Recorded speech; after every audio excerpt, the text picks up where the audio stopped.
So welcome to linear algebra.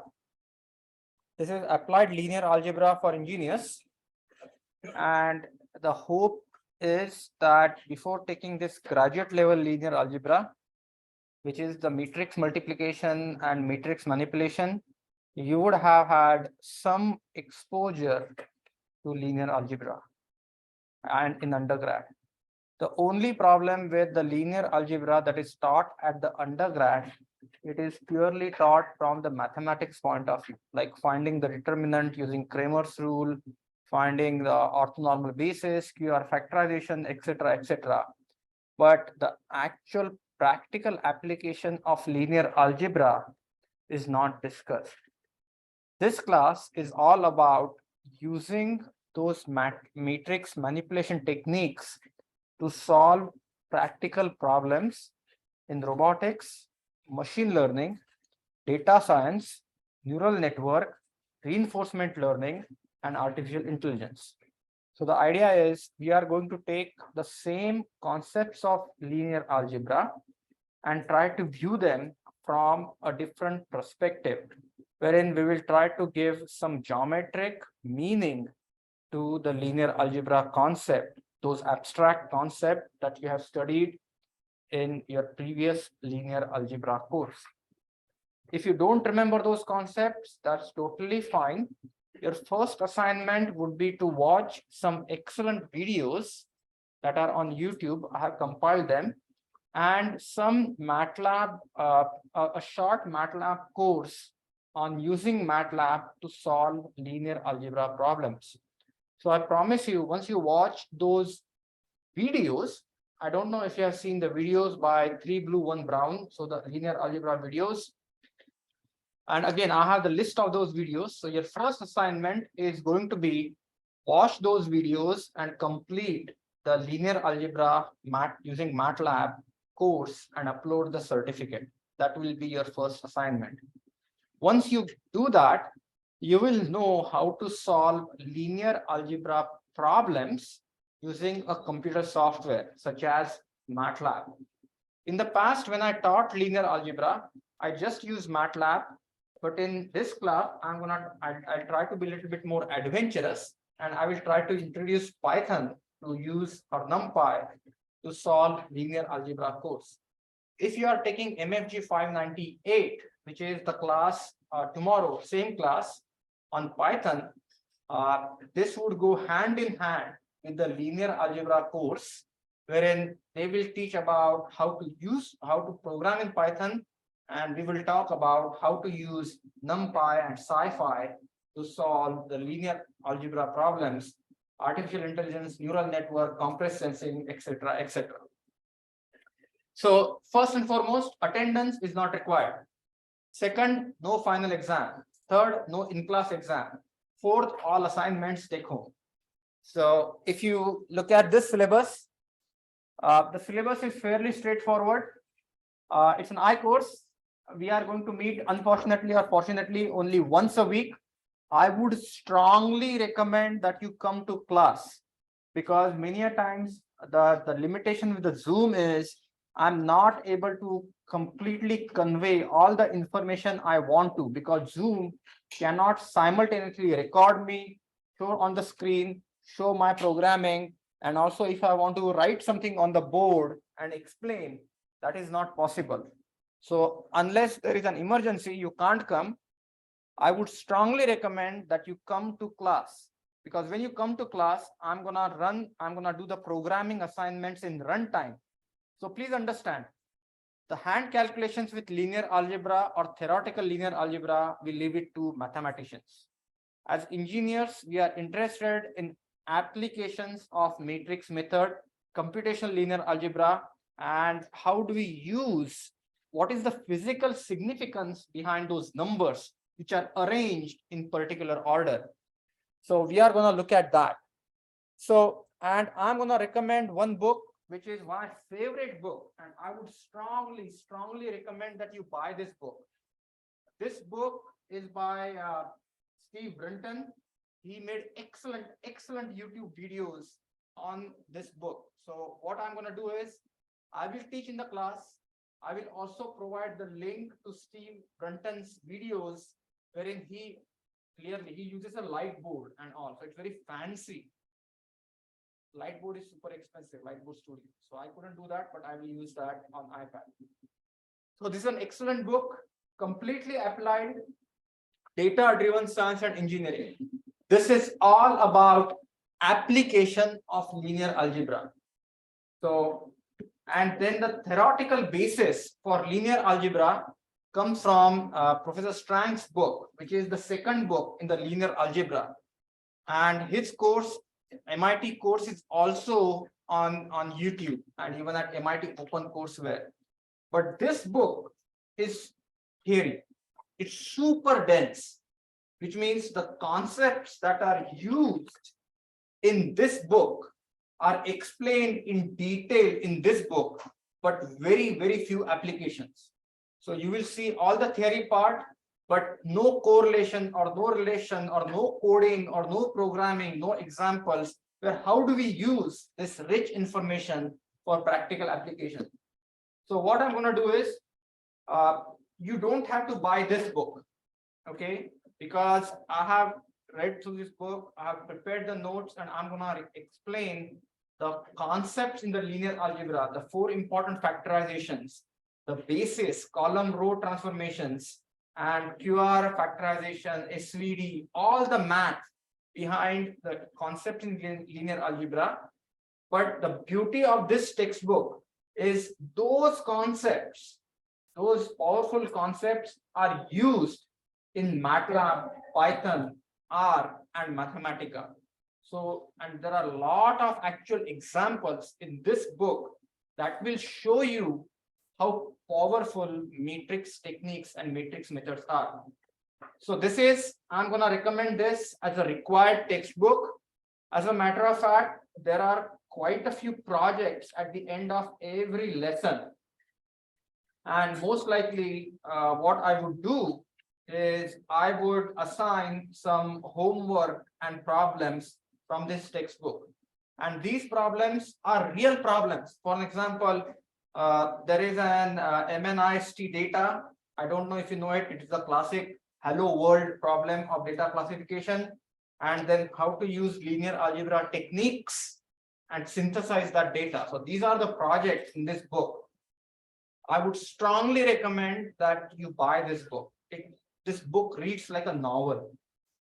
Beautiful, beautiful written book. And it doesn't read like a textbook. It's like he's telling the story. Okay, so again, I'm not as good as a teacher as Steve Brunton, but you're welcome to watch his YouTube videos. He has about 250K subscribers, including myself. So you can watch his video lectures on data-driven science and engineering. But I promise that I will be covering this entire textbook, line by line, page by page. Okay. Again, this course is a hybrid sort of a course, which means I'm gonna expect you to do some activities at home. So you would be expected to watch some videos, or do some exercises, write some programs, and come to class prepared. The assignment for the next class will be posted on Canvas. So if you want to succeed in this course, just don't delay it. Whatever assignment that is posted, it will take at least 1.5 to 2 hours at home over the weekend while traveling in the bus. Watch those videos, then try to do those assignments and homework. Then again, we are going to talk about all the beautiful concepts in linear algebra, least square, QR decomposition, row and column factorization, and basis vectors, metric spaces, and so on and so forth. I have no intention of discussing theory more than it's really required. Because I know that the theory part of the linear algebra itself is a big field of research and study, but this course is about applied linear algebra, and applied linear algebra for engineers, not for maybe physicians, or not for bioinformatics, or not for protein synthesis, but for engineering applications. So we'll focus on primarily how do we use those matrix techniques for data science. So this book is for theory, and this book, which is the textbook for this course, is for applications. It covers applications of linear algebra all the way from solving equations, all the way to the neural network optimization, gradient descent, to reinforcement learning. So linear algebra is present in every engineering discipline. Then how to succeed? Come to class, participate in activities, do the assignments. As you can see, all the grading is purely based on assignments, and assignments will be in the form of watching video lectures, doing online assessment, completing MATLAB courses and uploading the completion certificates, and doing the projects. So this would be all the assignments, and typically I post all the assignments in advance. But what I want to do is, in this class, I'm going to post assignments one or two at a time. The only reason for that is I just want to pace the assignments based on the familiarity of the class, or the how class is doing. Because some of you come from mechanical background, some of you come from computer science background, some of you are from biomedical background. My understanding is biomedical students do not take linear algebra. So I need to make sure that everyone is on the same page and able to be successful in this course. It's very difficult to get a grade lower than B. Okay, so you have to really try hard to get a C. So I expect all of you would do well, but don't turn in late assignments. If you need any help, I'm here. We have a grader for this course and a TA. I will share that person's contact information. And pretty much this is what we are going to cover. First couple of weeks, I'm going to talk about the concepts in linear algebra, wherein I'm not going to repeat the matrices, the determinant, all the stuff that you studied or probably know from the undergraduate linear algebra. For that, I'm going to ask you to watch the videos and complete the online MATLAB course, MATLAB linear algebra course. But what I would be focusing on is the 4 parts of this textbook. The first part is on dimensionality reduction, which is all about SVD, singular value decompositions, application of singular value decomposition, so on and so forth. Then we will talk about machine learning and data analysis. So how the concepts in linear algebra get applied to the data analysis, machine learning, and so on. Then how do we use the same concepts in linear algebra in dynamic mode decomposition, data-driven modeling, reduced order modeling, and so on. And then how do we use those concepts for an control? And in the last part, we will talk about the advanced techniques, wherein how do we use linear algebra to solve complicated data analysis problems.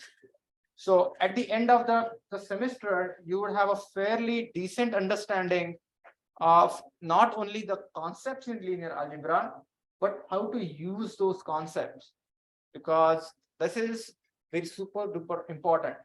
And my hope is you would have done some coding in MATLAB, Python. Actually, R codes are also available. R is a powerful statistical analysis software. I'm not going to teach R. I'm not going to teach Mathematica, but I would certainly use code for MATLAB, and MATLAB has beautiful visualizations. And then we will actually use some Python so that you would have exposure to how to program that inside MATLAB, how to program it inside Python. So this is the course going to be.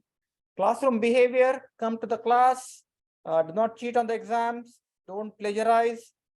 And this class, if you are in robotics and autonomous systems, is super important. That's why this is the required course. So I would expect all of us to work hard, try to understand the material. Material is straightforward, but using that to solve practical problem, that is where we have to kind of be creative. And there will be MATLAB assignments. There will be some take-home exams, but I will try to announce those at least a few weeks in advance, so you will have enough time to schedule it. Typically, I would expect about 6 to 8 assignments spread across for the entire semester. So, any questions? No questions? Okay, very good. Questions from online students?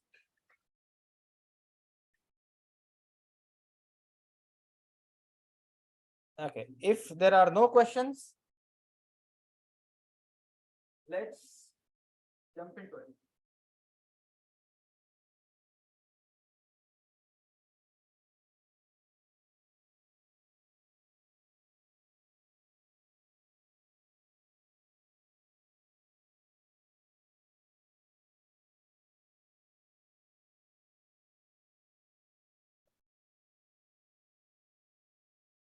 So I will start with this simple question. When do you think you started studying linear algebra? I think you started studying that in your middle school. Remember the classic problem, like I have 5 oranges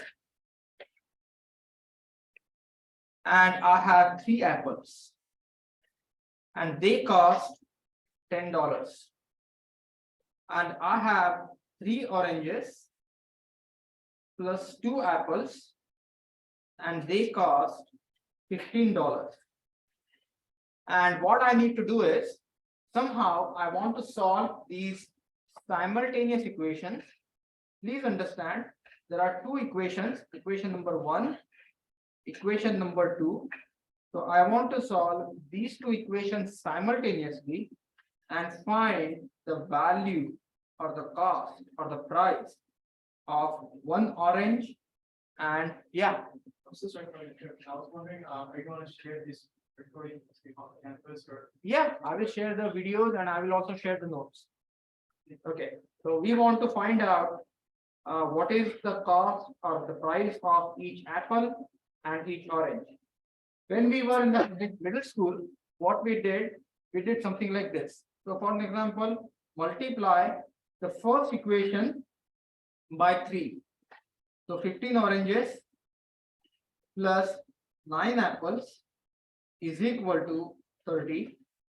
And 15 oranges multiply the second equation by 5 plus 10 apples is equal to maybe 75. So, and then what do we do is basically subtract one equation from the other equation and find out the cost. I hope I did this math correct.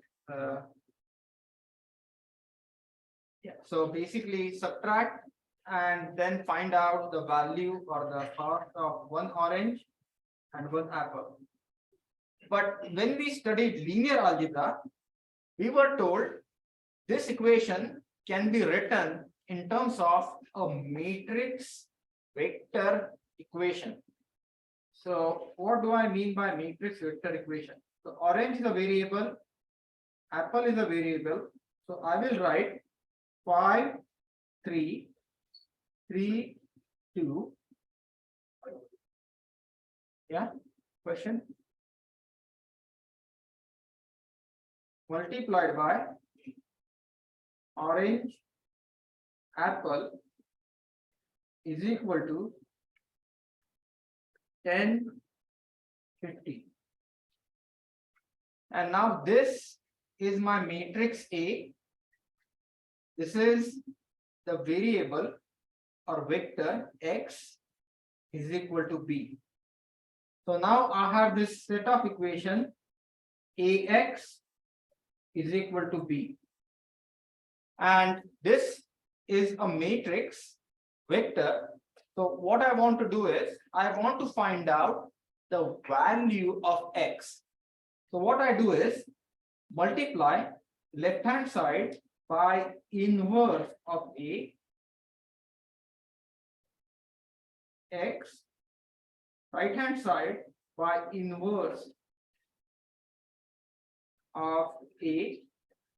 When I multiply inverse times a, I get an identity matrix. So which means I just have x, and then somehow I need to find the inverse and multiply that by b. Do you agree with me? So, and clearly, as you know, finding an inverse of a matrix is a pain. So we use MATLAB and we use the command inv a. And then what we do is we multiply that with b and we get the values of x. That is how we solve. Are you with me so far? Okay. Now here comes the first problem. The first problem is, imagine same set. Now I have 5 oranges plus 3 apples is equal to $10. And I have 10 oranges plus 6 apples is equal to $20. Now this is my equation 1. This is my equation 2. Now if I try to solve this, please understand, I cannot find an answer. Why? Because the second expression, if you multiply the first expression by 2, you get the second expression. What does that mean? Is I have essentially, and this is super important, 2 unknowns and 1 equation. Are you with me so far? Which means I cannot solve. I need 2 equations and 2 unknowns. 2 unknowns, 1 equation is not going to give me an answer. Everyone with me so far? But still, what I'm going to do is, I'm going to say, let me still put it in matrix vector form. 5, and this is very important, 5, 3, 10, and 6. And I'm going to say orange and apple. And I'm going to say here 10 and 20. I use this, and this is going to be my matrix. I'm going to call this A1. This is my matrix A1.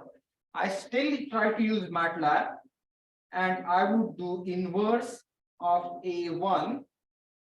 And you would notice MATLAB will give me an error saying that this matrix is not invertible.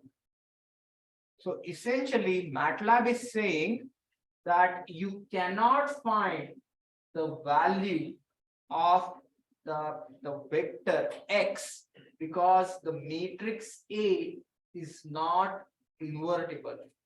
Do you agree with me? Now, I want you to understand, this is very important, geometrically what is happening. What is happening is you have this matrix. You have this matrix. Now, this matrix, this is called as the row vector.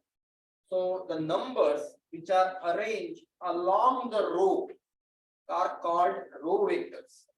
Numbers that are arranged along the column are called column vectors.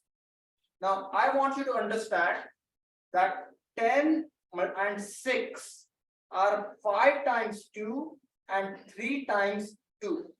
So when I multiply, it's very important. When I multiply the first row by 2, I get the second row. You agree with me? If I multiply the first row by 2, I get the second row. What that means is the rank of the matrix, which is number of independent row vectors or column vectors, is 1, which means this matrix has rank 1. What does rank 1 mean? Rank 1 means that for these two variables, I only have one governing equation. Everyone understood this? Which means this matrix is rank deficient. And since this matrix is rank deficient, it is non-invertible. Everyone understood this? Are you with me so far? So, for inverse to exist, matrix has to be square and matrix must have full rank. Which means if you were to write the expression as I have shown over here, you should have number of equations is equal to number of variables. Everyone understood this? Now I want to give you another interpretation of what do I mean by rank efficient matrix. Now you will see this again and again and again. This is called as the row vector. This is called as the column vector. Row vectors are the numbers that are arranged along the row, and column vectors are the numbers that are arranged along the column. The rank of the matrix is the number of independent rows or independent columns. And even if you try to find out the matrix, if you use the MATLAB command, something like rank in the parentheses A1, it will give you rank 1. And that's why we cannot find the solution. Now, I want to think about this problem in terms of like another example. When you are in elementary school or middle school, what other technique have you used to solve simultaneous equations? One technique is the technique that I have shown over here. The other, yeah. Oh, sorry. Go ahead. Question? Substitution of multiply one equation to get it. Correct. There is another technique. Remember graphical technique? So, have you used that graphical technique in elementary school? Right. So, what I'm going to do is I'm going to try to use this graphical technique. In the graphical technique, what I do is I write these expressions as an equation of straight line. Y is equal to mx plus c. Are you with me so far? So this first expression, somehow I have to write this equation as y is equal to mx plus c, and then draw the line that represents this expression. Are you with me so far? And in case if you are wondering how to write that equation in terms of y is equal to mx plus c, I want to write this down for my own satisfaction. Say y is nothing but orange, x is nothing but apple. So what I have is I have orange over here and I have apple over here. So this is the line indicating value of orange. This is the line indicating value of apple. So my first expression is, so I will write this down as orange. The first expression, orange is equal to 10 divided by 5 minus c divided by 5 apple. Are you with me? This is the first expression. And I draw this. slope is negative, intercept is positive. Positive intercept, it means it's somewhere here. Negative slope means it is going something like that, something like this. So this is my first line that is indicating the expression which I have shown over here. Now this expression on its own has a lot of geometric significance. So I want to tell you what this expression means. This expression means that there is a certain relationship between oranges and apples. It does not tell me the exact value of apple and oranges. The thing that this equation tells me is this expression is satisfying this relationship between oranges and apples that are valid on this straight line. What that means, if I were to substitute the value of apple, this value of apple and 0 value of orange, that equation will be satisfied. If I substitute this value of orange and 0 value of apple, still that equation will get satisfied.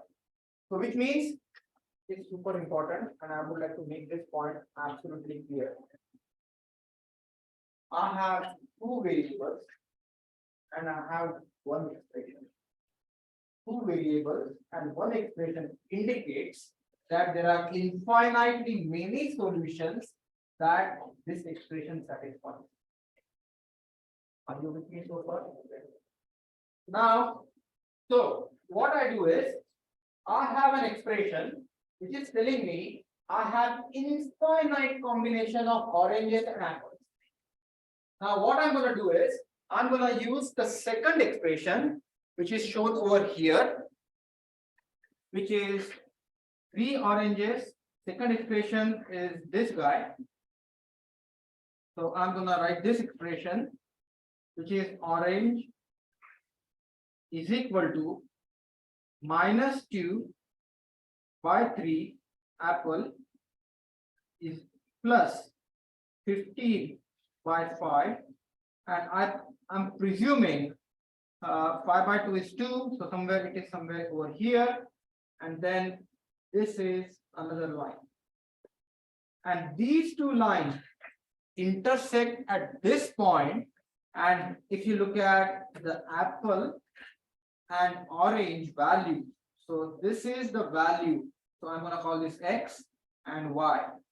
This x comma y is nothing but the cost of the orange and apple. Everyone understood this? Now what I'm going to do is I'm going to try to use the same approach for this equation. I'm going to try to use the same approach with this equation. Let's try that and see what happens. Yeah? 15 by 3 also. 15 by 3, yes. 15 by 3. Sorry, 15 by 3. So now what I'm going to do is I'm going to try to use the equations for this second set. And if I try to use this technique for the second set, you would immediately realize that my first expression is going to be orange is equal to -3 by 5 apple plus 10 divided by 5, and my second equation is going to be -6 by 10 plus 20 by 10, and these two expressions indicate one and only one line. So basically, even if I draw these, so I get these two expressions. So what it means is I cannot find the solutions uniquely, or I have infinitely many solutions that this equations, set of equations satisfied. Everyone understood this? Yes, sir. Now here comes additional problem. And this is a very common problem in data science, or for that matter, any linear algebra problems, the practical linear algebra problem that you solve. So what happens is you have, say, 3 oranges plus 5 apples is equal to $10. You have 5 oranges plus 3 apples is equal to maybe $8. And on top of it, you have 6 oranges plus 2 apples is equal to $12. Which means here your number of variables is equal to 2, but number of equations is equal to 3. Which means you have 3 variables, I mean 2 variables, but 3 equations. Do you agree with me? Yes. So what I'm going to do is I'm going to be the same way as the previous 2 techniques. Let me show you first what it means by geometric interpretation, and then I will give you the linear algebra explanation for it. So let me try this. So what I'm going to do is I'm going to draw the first equation on this plane. So since this is orange, this is apple, and I'm suspecting this first equation, I'm going to call this equation for line 1. Equation for line 1 looks something like this. This is the equation for line 1. Okay. Assuming the second equation is independent, which means it does not represent the same information, it represents something else. This line is going somewhere over here. And at this point, to be honest with you, we can uniquely determine the value of orange and apple. This is exactly similar as the first problem. Do you agree with me? However, since we have this third equation, our life is becoming a little bit more difficult.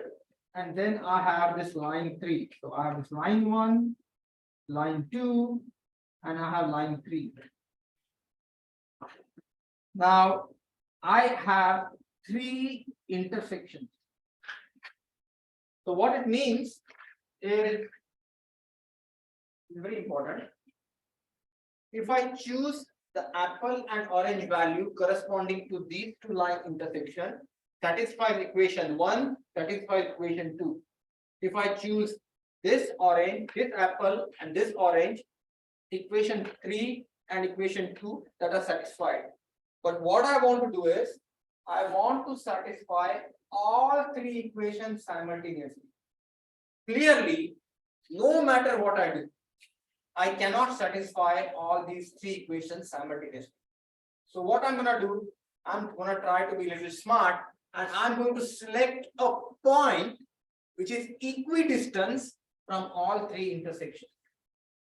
So what I'm going to do is I'm going to select a point which is equidistant from all 3 intersections, and I'm going to say that this is my best possible solution. This is not the exact solution, because exact solution cannot be found out, but this is my best possible solution. Best possible.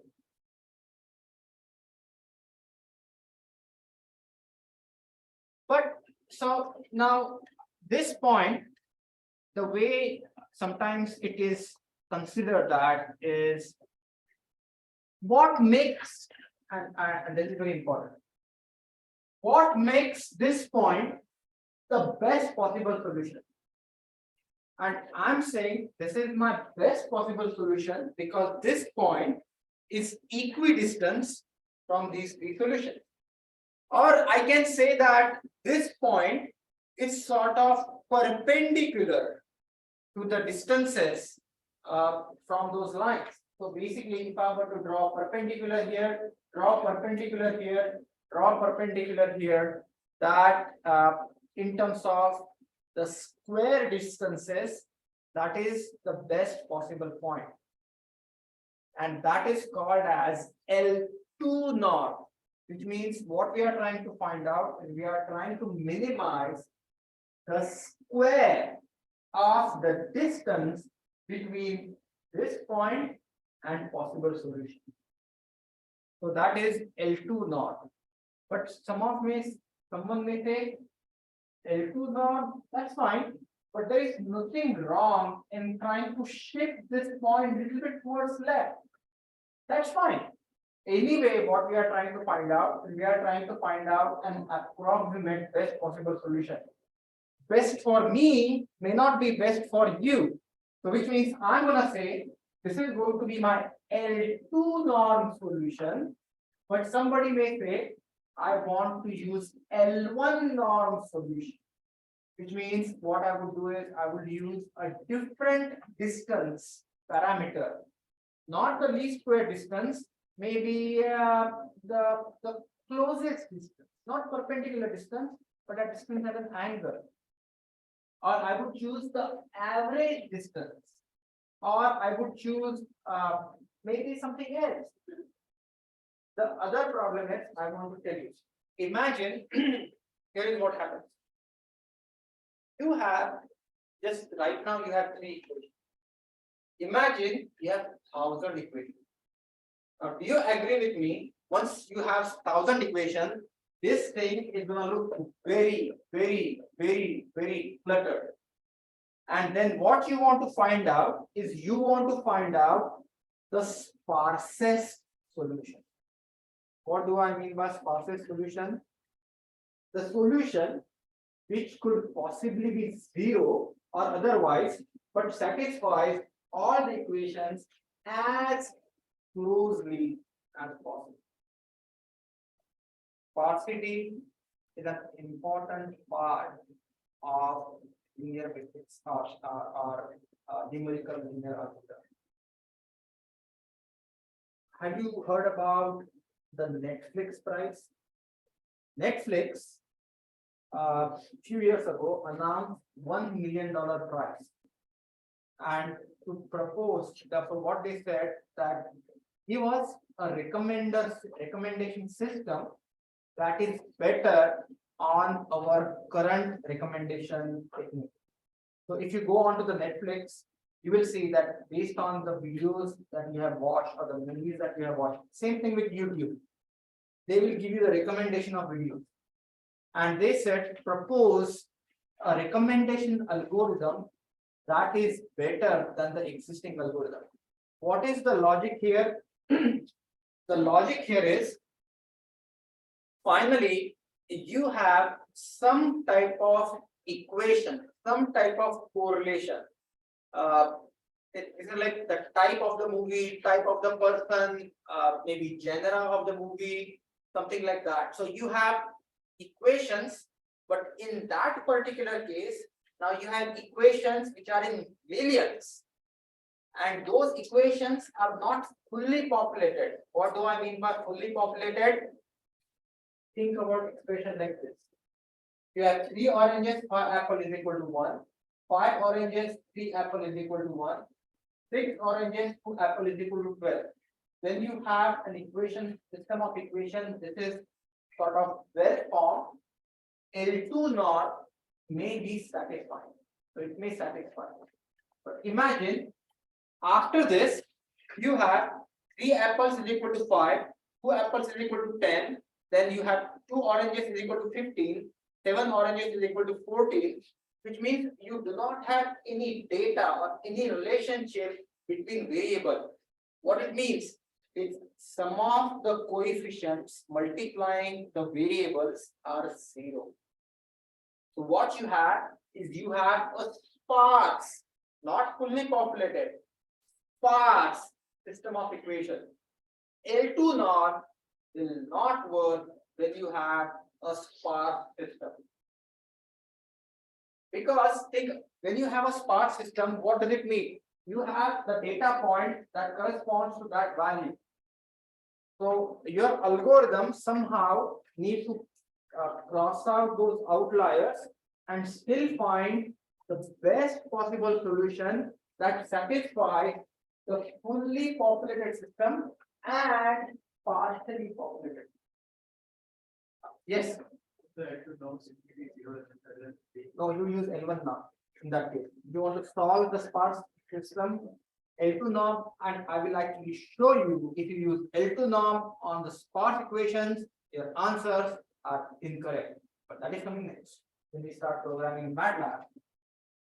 But what I want to tell you is if you have a system like this, so what is the explanation from linear algebra? So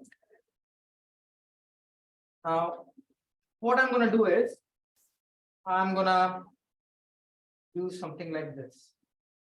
There is a lot of stuff going on under the hood here. I'm going to write this as a matrix vector equation. So I will write this like 3, 5, 5, 3, 6, 2.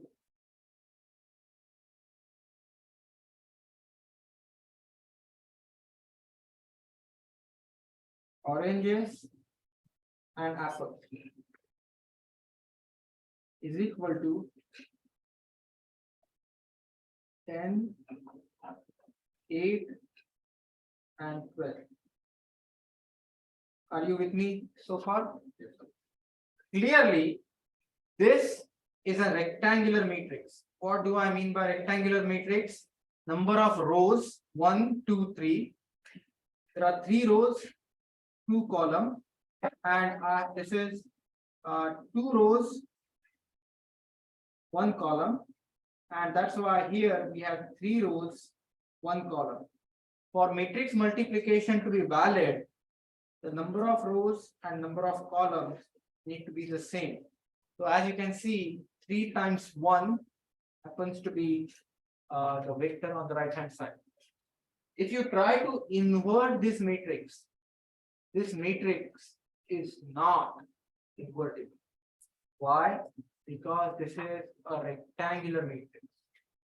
Now, however, and this is the most important part, and I want you to understand this. What I'm going to do is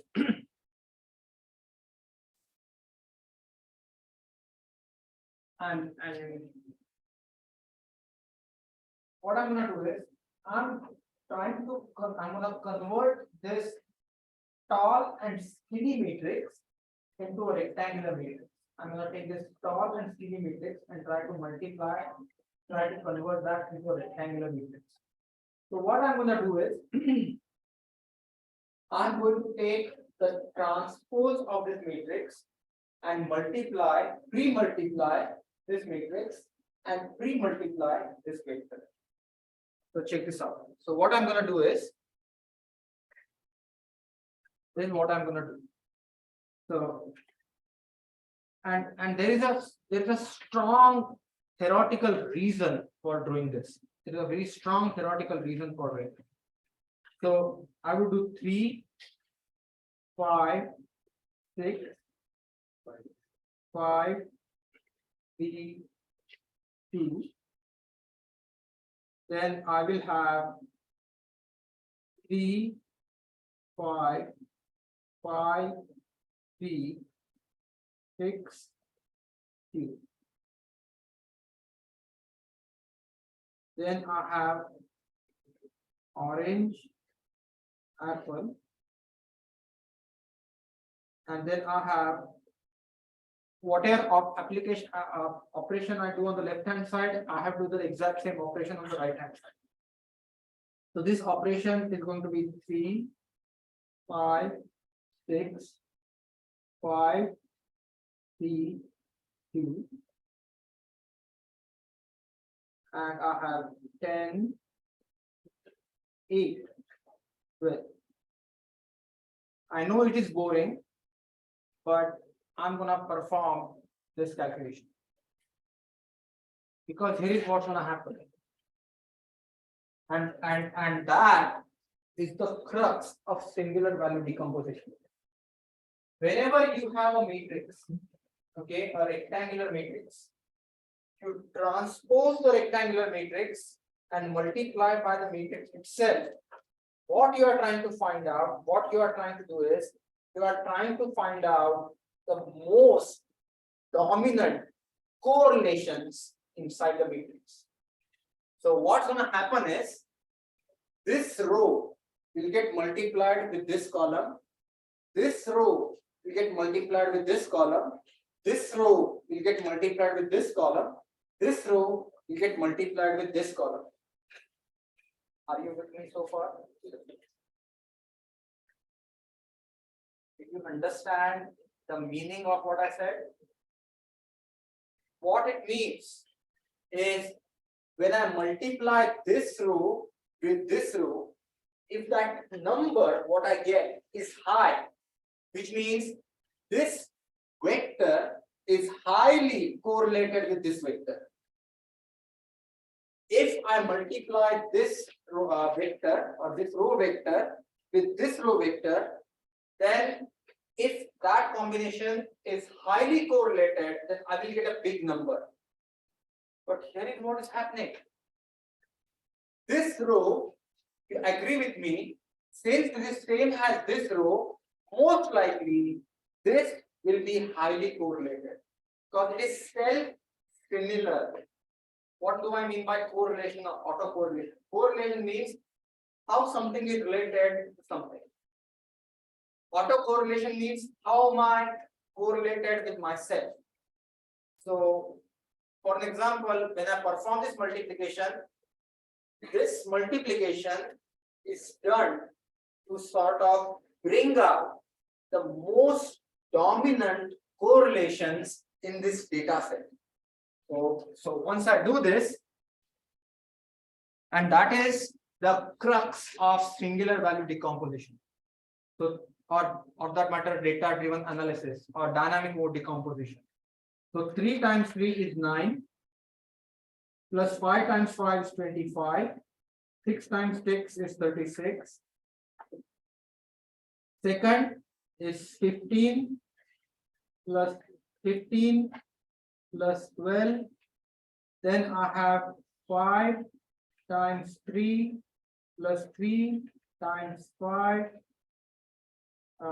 plus 6 times 2. And the last I had 25 plus 9 plus 4. And I have oranges and apples. I'm going to multiply same thing here. 3 times 10 is 30. 5 times 8, 40. 6 times 10, 72. 5 times 10, 50. 3 times 8, 24. And 12 times 2 is 22. Okay. So what is this number? So tell me quickly, what is the first number? 70. 70, 42, 70, 42, 48, 42, 38.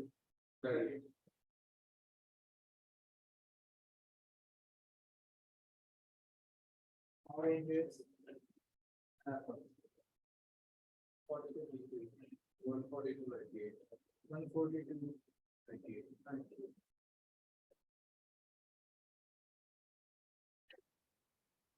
Now, can you see that this is a 2 by 2 matrix? This is 2 rows, 1 column. This is 2 rows, 1 column. And this guy is a square matrix. It's not only square matrix, but basically the off diagonal terms are same. So this is like a symmetric matrix. and this is invertible. So what you can do is, now if you invert this, you would get the solution for orange and apple. Are you with me so far? So I'm just gonna write that 70, 42, 42, 38. Inverse 142 and 90.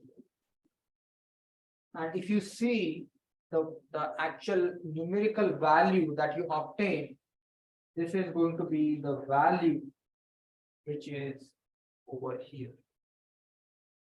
Are you with me so far?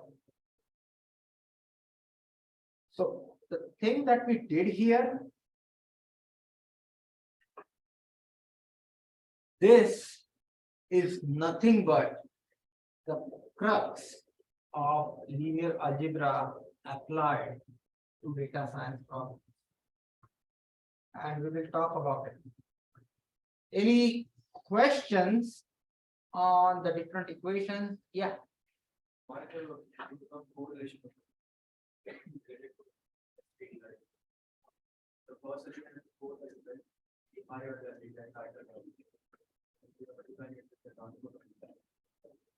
No, so basically the what SVD does, so if you have a vector, say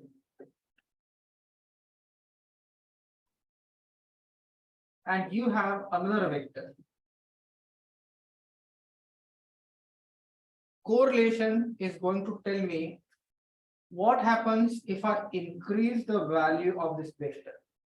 If I increase the value of this vector, and if this vector correspondingly increases, then clearly the correlation between these two vectors is quite high.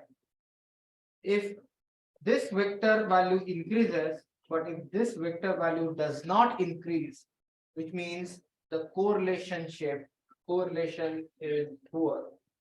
And I mean, in the terms of data, when you look at the data science, okay, I want to give you an example.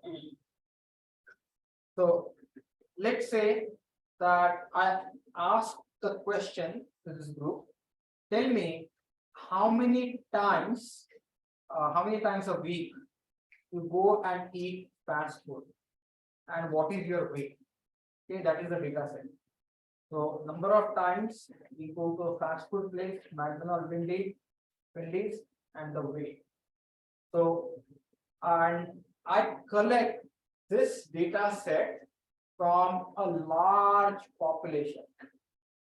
And if I find that the higher the number of, if you go to the fast food place more time or high number of times during the week, you are most likely going to be overweight. That is an indication that there is some sort of correlation between the number of visits to a fast food place and the weight gain. But that is encoded in terms of vectors. So number of, so what you will see is, you will notice if the number of visits to the fast food place are more, weight gain is more. Number of visits to the fast food place is less, weight gain is less. So once you express that as the data set, then you will see the most dominant correlations in the data once you perform this transpose and multiplication. Because there is one more important geometric interpretation for that. And it involves the discussion of the basis vector. So I'll try to explain. So what we did here is nothing but, in a sense, we did something called as the matrix factorization and singular value decomposition. But there is another geometric relationship which is given in terms of basis vectors. And let me try to tell you what that is. Again, we will go back to our apples and oranges example. So example number 1, 5 oranges plus 3 apples is equal to say $15.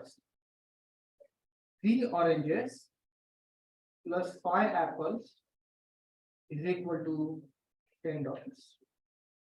Are you with me?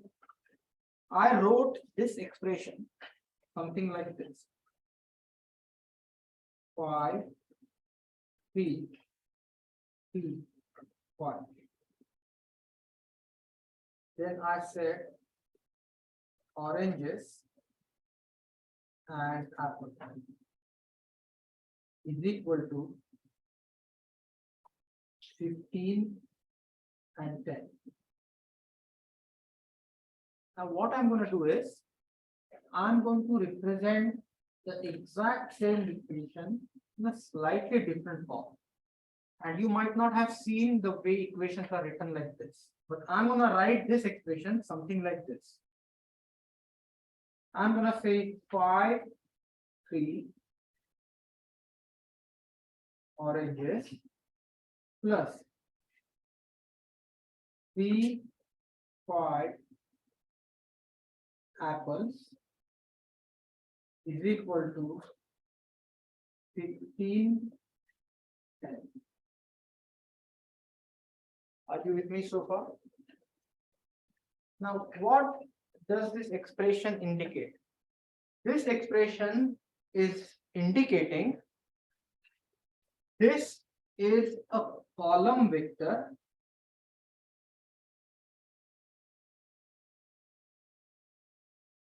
because the numbers are arranged in column. This is another column vector and this is another column vector.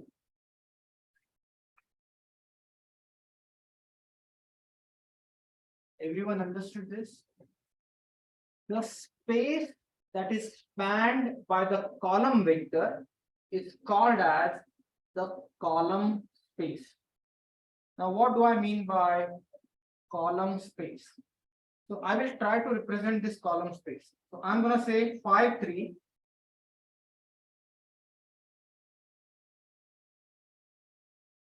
So this is 5 and say this is 3. So basically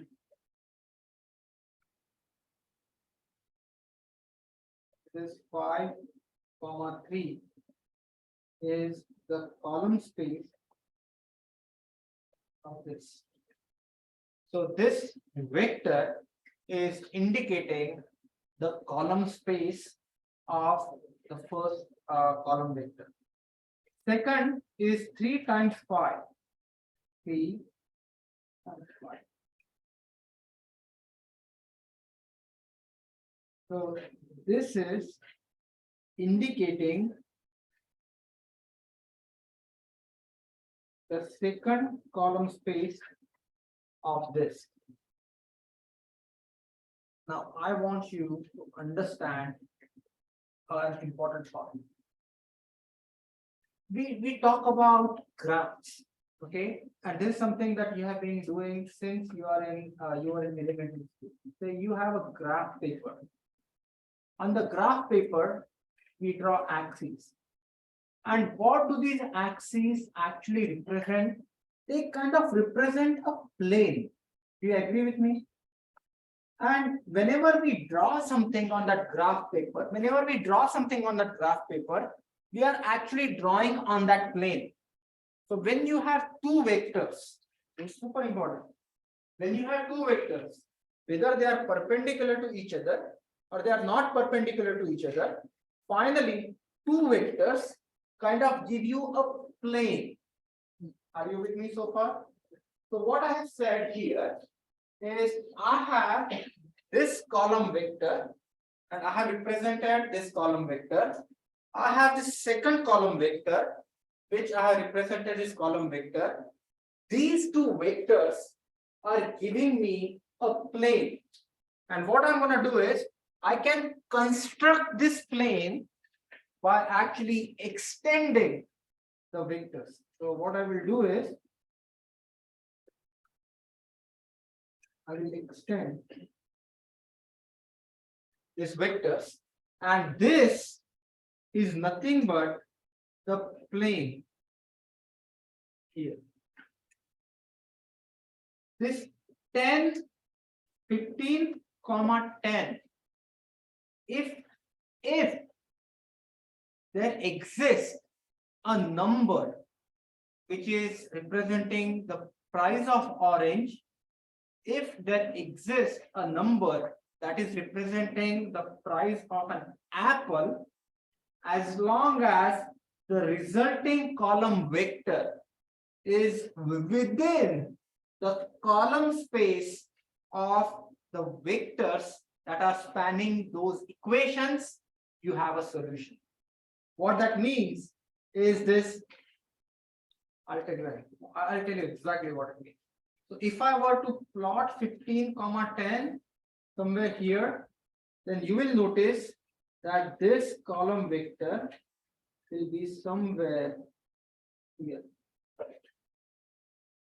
What that means is it will be in the span of the column space given by those two vectors. And this is very super important. Absolutely super important. Please try to understand. Cost of the orange is nothing but the projection of the resultant vector onto the basis vector which is representing 5, 3. Cost of the apple is the projection of the resulting column vector onto the basis vector. And believe it or not, this may seems a little bit strange, but this is exactly what we did when we tried to solve the problem earlier. The only problem here is when we tried to plot the cost of the apple and cost of the oranges, our basis vectors were perpendicular to each other. Do you agree with me? In this particular case, my column space or my basis vectors are at an angle, but the principle is still valid. What that means is how much of this basis vector contributing to how much of this portion of the basis vector is contributing to the resultant basis what you are getting. So this is nothing but the projection of or component of this basis vector or column space, component of this column space. That's why this number is indicating the contribution from this column space, contribution from this column space to the final result. Everyone understood this? So if you were to solve the equations that we have solved previously, you will notice that we assume the apple plane and orange plane perpendicular to each other, but they don't have to be. Your basis vectors can be at an angle, or it could be all the way in the different plane. So basically the same set of expression can be expressed in column space, and the weights on the column space or the weight of the basis vectors is an indication of the price of the orange and apple. And there is other, which is, so basically if you want to find out the projection, you can use some geometric technique, or you can find the dot product, and then you can actually do some pretty neat things with this. And to be honest with you, let me tell you, the concept which I try to explain over here will make a lot more sense when you watch the videos from 3 blue and 1 brown, where actually whatever I have drawn over here, it's animated. So you actually see that how those vectors form the basis vectors, and then how that column space actually is the resolution, indication of the resolution of the final solution. And unless I want, actually what I would do is I would post the links to those videos onto Canvas, and I will strongly recommend, this is the assignment for this week, that by the time you come next week, I want you, and I will post this, I want you to finish the linear algebra with MATLAB short course, and I want you to watch all the video lectures on linear algebra by 3 Blue 1 Brown. They are like cartoons. So once you watch those videos, what I said here, you just click like this. I'm gonna stop here, and I will see you next class. You told about the thought process. It's linear algebra.